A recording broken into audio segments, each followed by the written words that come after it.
Welcome, and today I wanted to share my thoughts on this video that I watched. And this video is about nuclear energy and radiation, and really about the hoax of this topic, which was really new to me, actually. I'd never liked the idea of this power source, and I did believe that it was dangerous. And I was really concerned with recently with Fukushima and the radiation that was leaking into the ocean, and I thought that this was a game changer. 5 years ago, I would have told you that this was horrible.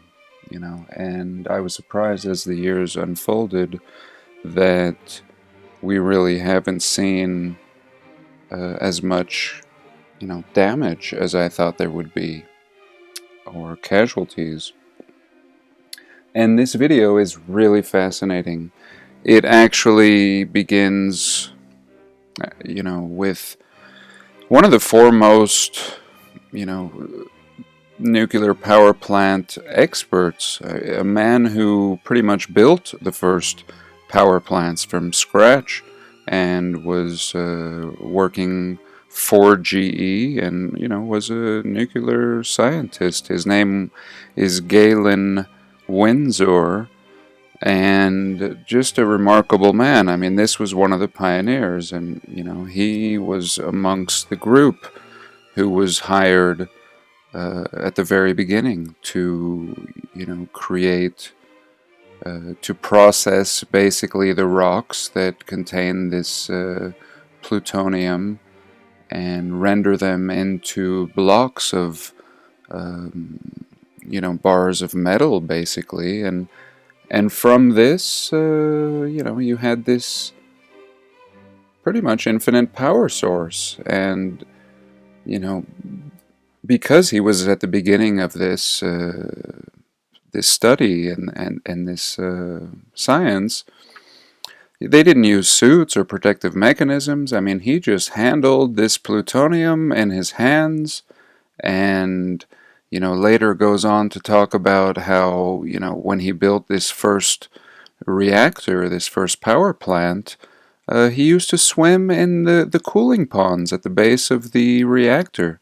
Would just go for nice, warm, 110-degree swims, and eventually he would be reprimanded for this. He goes on as far as to drink the water, and in front of investors and coworkers, and he was the head of the plant. He was in charge of safety and everything else. And here's this man swimming in the reactor, drinking the water, handling the raw material, and this is an expert. I mean, this is the kind of person we need to listen to, not what they tell us now. And he goes on in great detail. I mean, here's a man that put his life on the line, to disclose what he knew. It was not favorable for his career or, his safety, for that matter. And yet he explains that this is a complete hoax, and that this kind of power, he said at the very beginning, when they would make these little bars or even the raw material, they could just hook up 2 wires to it and power things.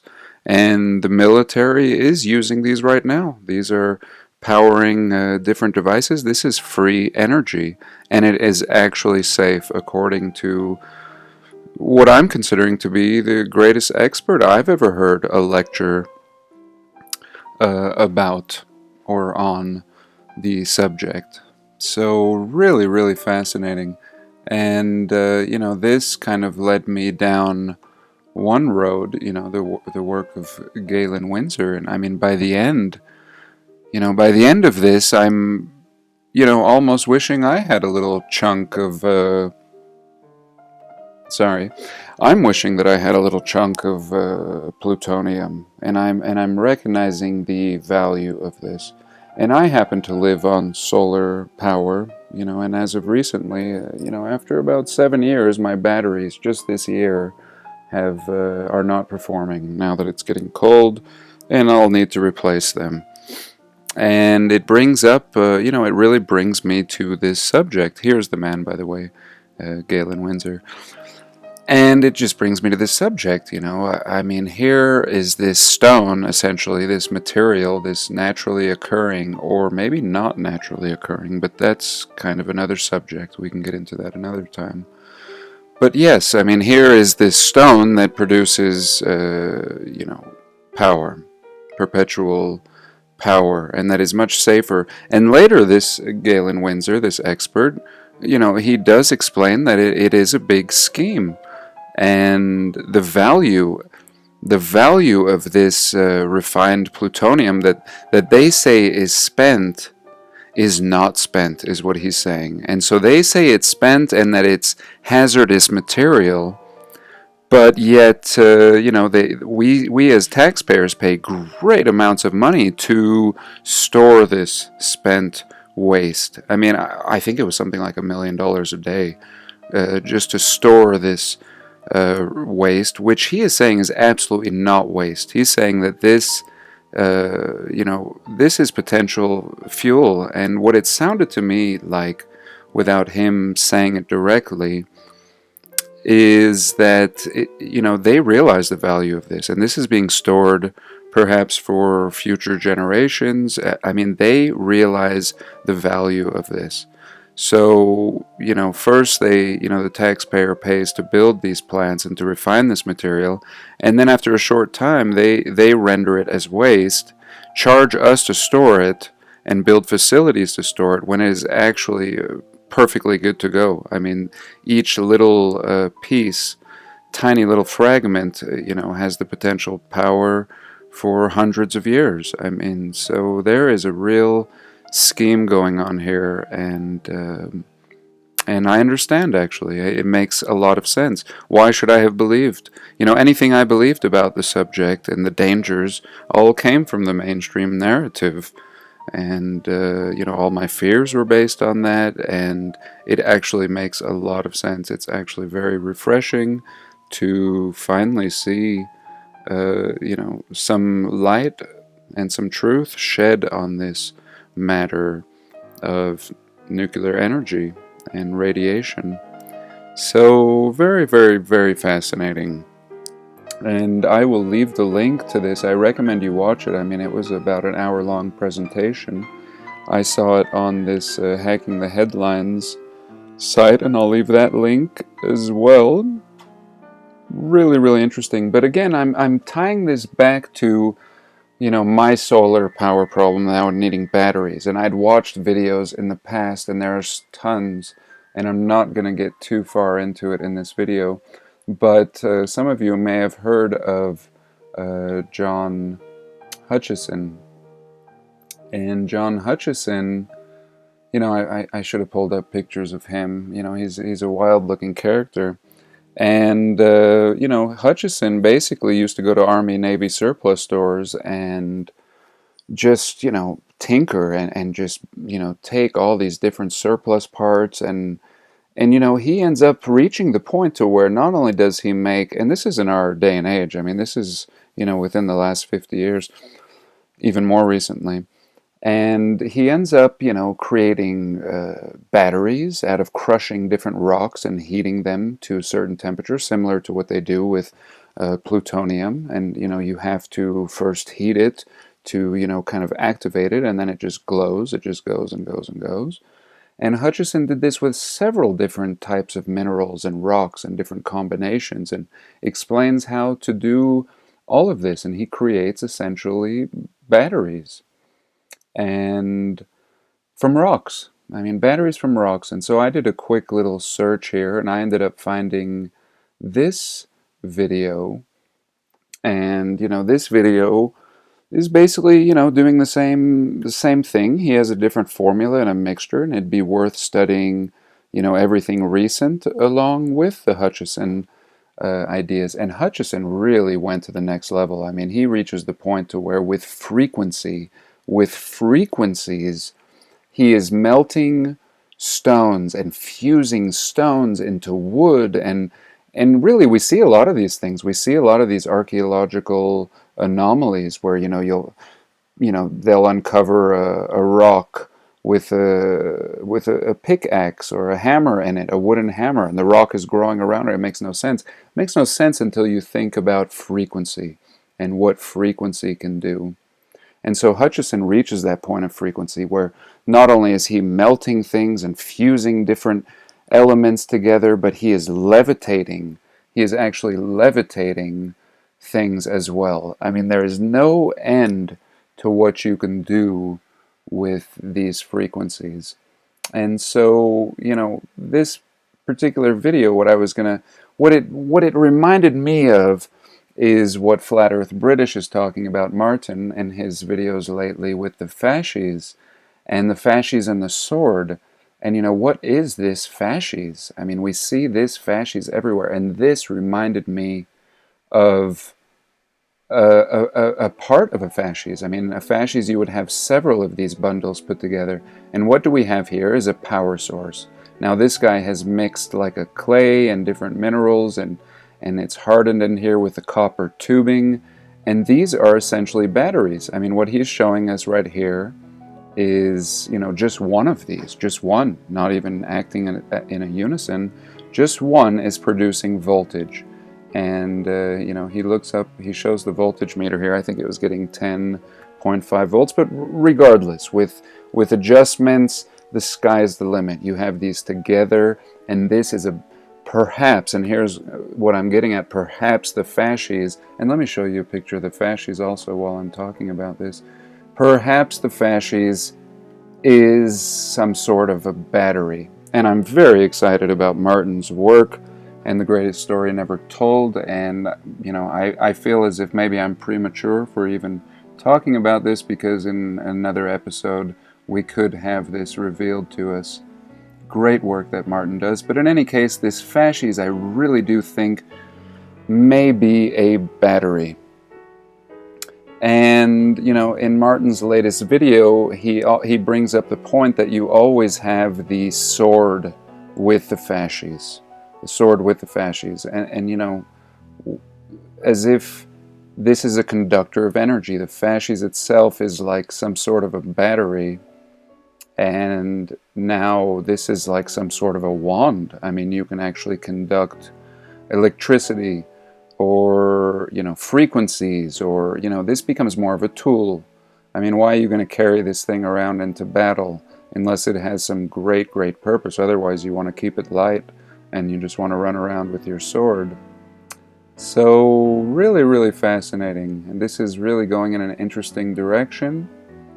And I did a little research on the fasces, just mainstream kind of researching, and it's just fascinating what you get. I mean, people have no idea what this thing is. No idea. And it's really interesting. Everybody thinks that it's just metaphorical, and nobody has any idea what the purpose. I shouldn't say nobody, but in the mainstream. So really exciting times that we're even talking about such things. Now, speaking about frequency, I found this video and I just thought it was fascinating and wanted to share how powerful frequency is. I mean, you don't need to go to war with anything if you have mastered frequency. And you don't need, to even mix water with dirt to create mud if you have frequency. You can just turn earth into liquid and it'll harden back up and it'll appear as if mud has come, from nowhere, and yet it could simply be, you could turn buildings into powder with the right frequency. And this video I just wanted to show you is a great example of that. Now this guy's just taken, some mud like this. And what he's done is taken a fan and broken one of the blades off so it'll kind of vibrate, so he can crank this fan onto high. And he's pretty much glued this fan onto the bottom of this,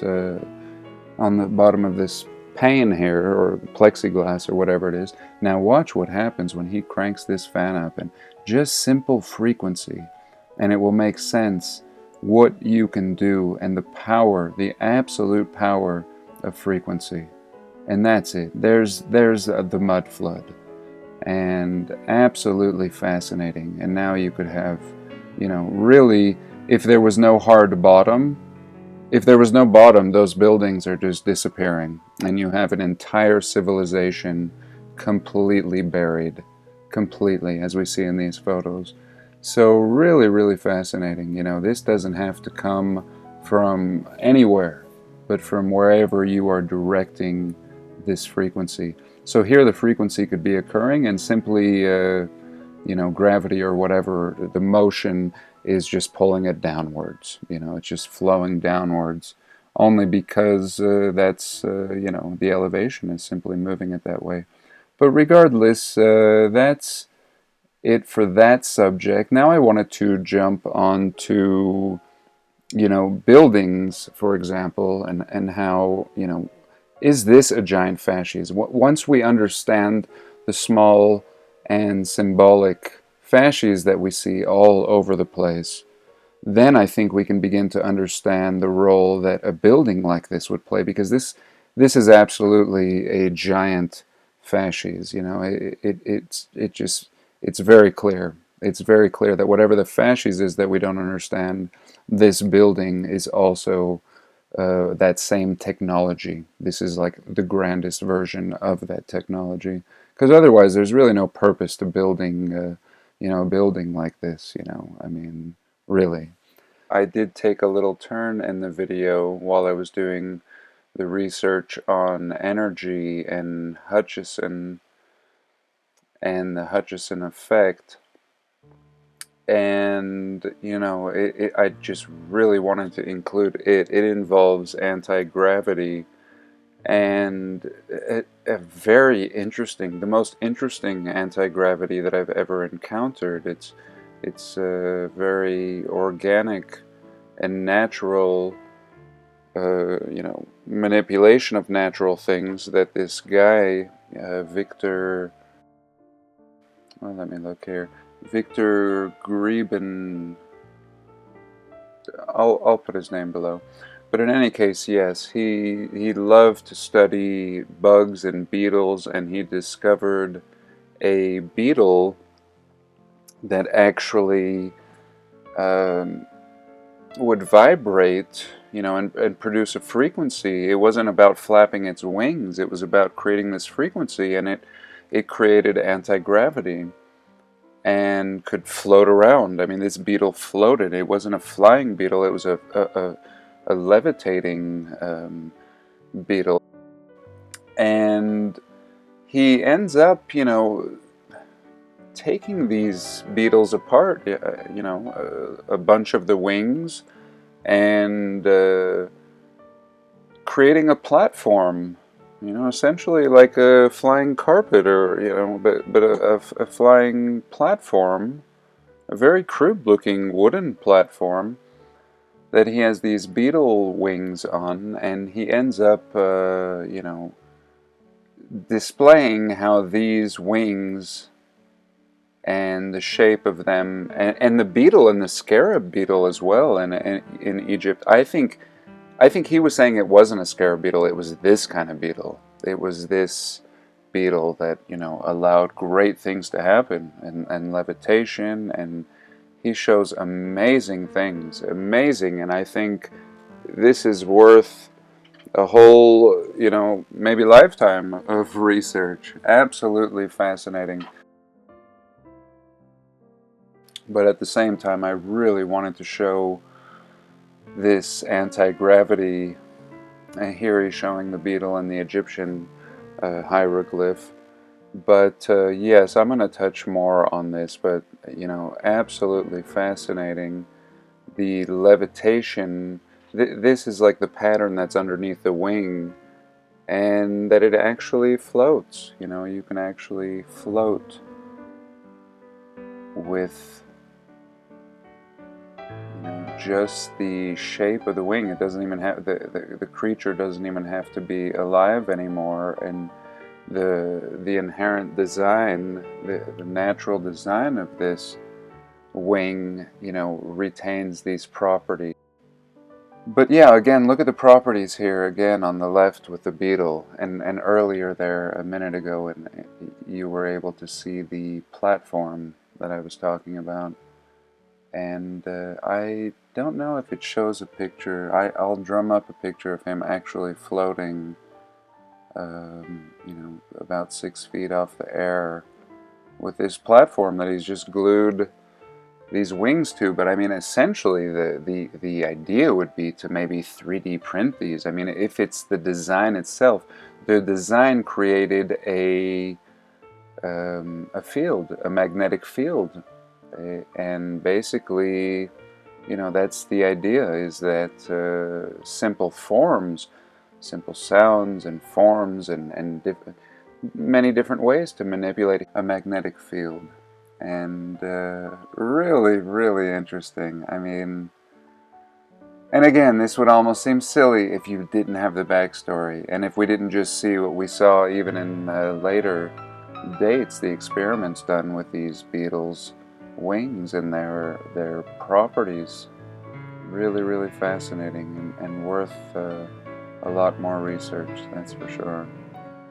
In any case, thank you so much for joining me, and please like, comment, and subscribe, and have a blessed day.